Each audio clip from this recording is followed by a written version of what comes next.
Sa isang video ay makikita na nakabihis na si Erna, Marjorie at Irene.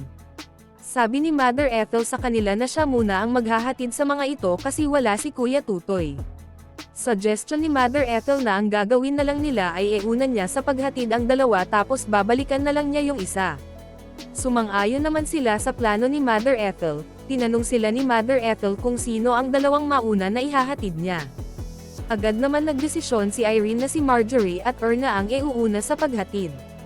Dagdag sabi ni Mother Ethel na hindi kasya ang tatlo sa motor niya sabay tutok ng video kay Erna. Napawaw na lang si Mother Ethel sa ganda ni Erna at sinabing may pabango pa ito. Natanong ni Mother Ethel sa kanila kung anong oras ang labas nila mamayang hapon.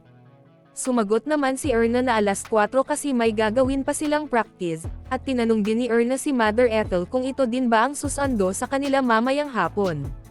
Sumagot naman si Mother Ethel na oo siya kasi wala si Kuya Tutoy, siya lang muna pansamantala.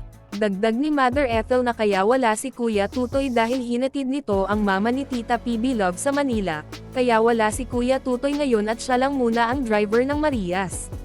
Tinanong ni Mother Ethel ang tatlo kung go na ba sila.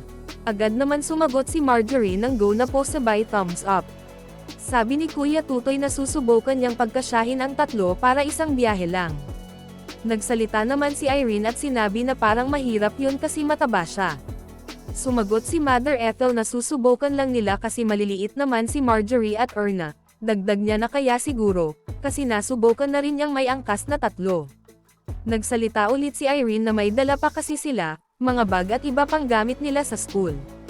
Sumang-ayon naman si Mother Ethel sa sinabi ni Irene at napagtanto na mahirap pala talaga kasi may mga dala, tapos ay biniro ni Mother Ethel si Irene na sige lang at ipagpatuloy nito ang pagpapaganda. Ngumiti na lang din si Irene habang inayos-ayos ang ina-play sa kanyang mukha. Tinanong naman ni Mother Ethel si Marjorie at Erna kung okay na ba ang mga dala nila. Sumagot naman ang dalawa na okay na po. Tinanong muna sila ni Kuya Tutoy kung kumain na ba sila. Sumagot naman si Irene na opo, tapos na. Lumabas na nga ang Marias sa kwarto at makikitang naka-ready na ang mga ito. Pagkatapos ay pinakita naman ni Mother Ethel ang chief cook sa bahay ni Tita PB Love, tinanong niya ito kung ano ang niluluto niya. Sumagot si ate na ipagluluto niya si Mark, ang adopted son ni Tita PB Love na nireto nila kay Irene. Tinanong din ito ni Mother Ethel kung ano ang lulutoy niya.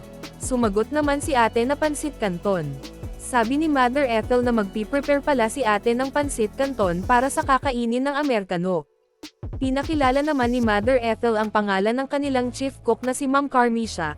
Ito daw ang kinuha ni Tita PB Love kasi napakagaling at napakasarap nito magluto. Nagpasalamat naman agad si ate Carmisha kay Mother Ethel sa compliment na sinabi nito tungkol sa kanya.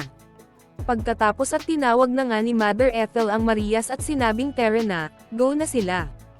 Agad naman naglakad si Mother Ethel papunta sa kanyang motor habang nakasunod sa kanya ang tatlong Marias. At para sa more summary video ng Pugong Biyahero huwag kalimotang mag-like and subscribe.